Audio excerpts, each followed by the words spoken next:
Hi everybody, my name is Ivica. Thank you so much for joining me on my latest episode of I'm Gaming Podcast. My name is Ivica, and in this podcast I plan to talk about things that include the video game industry, entrepreneurship and gaming nostalgia.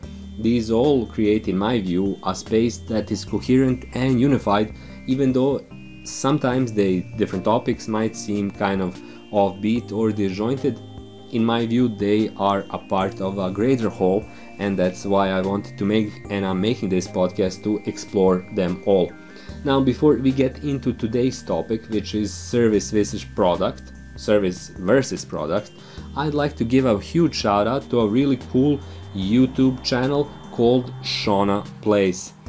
This is a YouTube presence or a Twitch presence as well that belongs to a dedicated content creator whose life is actually not that easy thanks to Asperger's syndrome, which is a disorder on the autism spectrum, and PTSD. Still, even though these are really quite serious disorders, mental disorders, I know because I'm a psychologist, this content creator is dedicated to making really cool content both in VR chat, which is a cool thing. If you never saw it, it's basically a content creator doing VR chat as a character, which simulates motion, facial expressions, mouth movement, and it's really cool, it's really different, so do check it out. And check out also regular gaming content that's featured on Shoutout Plays channel, which includes many different games from the Zelda series and other titles that you'll find familiar. So Shoutout Plays, a big shout out for this channel and this content creator who keeps pushing it and keeps trying in spite of really serious obstacles that are a big challenge to anyone who has them. So congrats and keep doing really cool content. You check out his channel and subscribe or follow on Twitch. Links are in the description below. Now, with all that, let's get into the second segment of this podcast, which is my Patreon page. If you're a first-time listener, you're probably gonna ignore this, but if you came back after my first intro episode or my second episode, consider leaving me a buck. That's what I'm looking for at this initial stage. I'm not looking for actually any kind of amount or big cash money you make from Patreon. You don't make huge amounts from Patreon.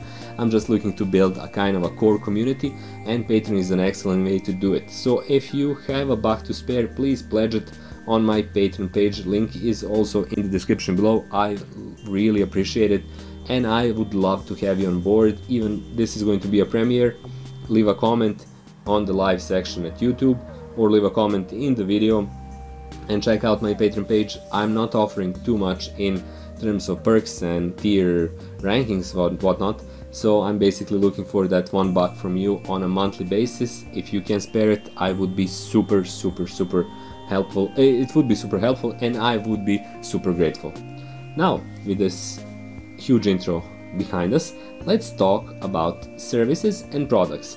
So what I wanted to tell you first is this interesting tweet I saw from a guy named Chad Loader on Twitter. I'm going to leave a link. You probably saw it, maybe saw it. It got kind of the viral treatment, where he did a simple calculation. So he said the concentration of wealth, I'm quoting here, the concentration of wealth is staggering.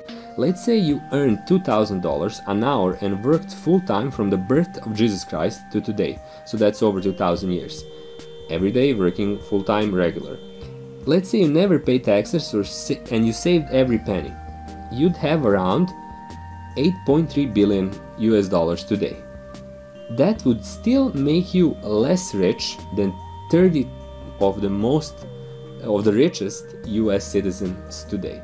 Now that's mind-blowing, but it's not that mind-blowing when you consider the wider context. The issue here, and I'm gonna talk about it later on as well, is the fact that you, with a good solid salary, are someone who can become wealthy. You can earn a solid amount of money You can continue earning later on even more. But the problem is that you become rich when you possess things. So this is true throughout history. People who possess things, whether they are real estate or financial institutions or any kind of institutions, organization, business, and whatnot, are those who actually make a staggering amount of money. All those top 30 US top income net worth individuals possess a huge amount of things. And that's important, because I'm not saying that you should become a billionaire. I mean, do become a billionaire if you can, power to you. But I'm saying it in a context of the gaming industry, and especially like entrepreneurship and gaming. The idea is that you can provide services and you can provide products. Services are limited. Services, for example, let's say that you promote YouTube streamers and you have a platform to do that. It's a huge Facebook page and you have 100,000 likes, and you can promote, let's say, between 1 and 3 streamers per day with enough advertisement, use of services like Fiverr and Freelancer and everything else, playing your own ads. That's great. You have a solid business, but that business is really limited in its scope. You can grow your page and maybe get a bit more people. You can aggressively advertise yourself, which is cool, but it still limits the actual scope of your business because you're providing a service. And even though in theory that service is infinitely scalable, you can promote every streamer on the planet every day, you just post like 100,000 posts, practically it's not, because you at that point become a business. You're not a business before that. You're just a person providing a service. Sure, that Facebook page is kind of a product, but it's still defined in an environment that's service-like. That's important because often in gaming people see themselves as specialists who provide a service. For example, you're a tech artist, or you're an artist, or you're a programmer. In each of those cases, you provide a service, and that service is limited by your time, your scope, your reach, many different things. It's scalable, but it's not infinitely scalable. You will have a hard time being a concept artist working in a company earning $1 million per year. You can be a superstar, but still the industry standards are what the industry standards are. That's why it's so crucial to always think about how you can transform your skill set into products, because products are, in theory, infinitely scalable, and in practice they work pretty much the same way. So let's take me for example. I have a selection of ebooks I'm selling over Amazon Kindle. They are short books. I write basically about psychology that meets pop culture and modern world and technology. So my latest book is about creating small ventures. It's called The Pursuit of Micro Success. You can find the link in the description below, and I'm selling it for $1. So that's not much. I'm getting 30 cents from each sale. But in theory, if somebody found that book, found it amazingly interesting and whatnot, and it became super popular, all of my infrastructure is there for me to sell 1 million copies per day. And even though the chances of that happening are 0, the setup completely allows for that. Unlike the Facebook page, that even if PewDiePie found the same page and said to all of his fans, hey, advertise here and pay this person $15 to get a shout out on that page couldn't post 1,000 posts per day. It couldn't post 100 posts, because even if it tried, it would immediately lose its impact, because it would get swamped, the Facebook algorithm would be ranking it down, and it would lose that potential it had at the first place. My book wouldn't. My book can be sold infinitely as a product until the cows come home, and that's really important. So a lot of indie game developers believe that their product is the finalized game they're making. That's true, and that's cool. But you can also work with products inside of the gaming sphere without actually making games. The example about with the Facebook page is not bad because it's literally there between a product and a service, and that's a good start. You can work in the promotional sphere, you can work in the technical sphere where you're offering assets, for example 3D assets, or you're providing, which a lot of concept artists are doing, you're providing your skills as a teaching mechanism, so you're selling courses. And I know this is a hassle for a lot of people because no one actually wants to do that. It takes a lot of time, you don't get the results back. It's much easier to do commissions and somebody finds you and gives you like $100 to do a piece of art, you sell it and it's gone. It's good. But always think about moving your skill set into products as well. Services are great, or maybe all of us live from services in one sense or another, even if we work for big companies.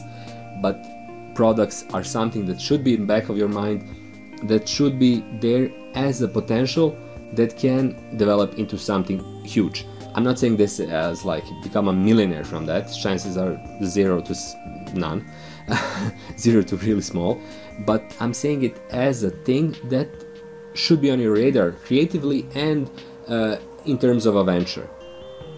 With a product, with a service, you can become wealthy. With a product, you can become rich. That's the basic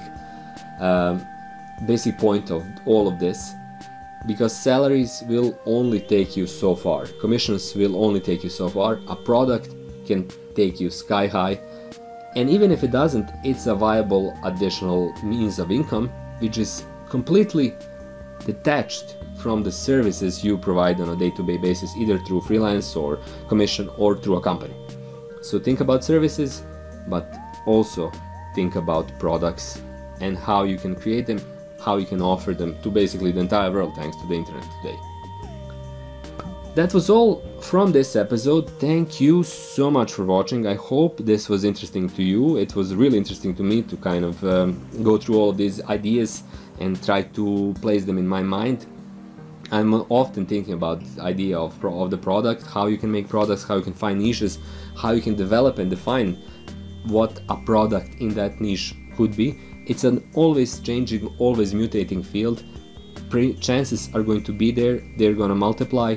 Think about them, follow them. You don't have to act immediately, but it's something that should be in your scope, because ultimately it can help you on a small scale, but it can also theoretically be a huge thing for you.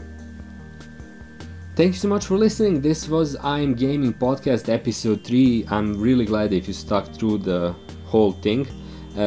Please do subscribe if you didn't already. Consider backing me on Patreon. Right now I'm looking for those individual $1 per month patrons. If you decide to be one of them, it would mean a whole lot to me. So thanks for even considering.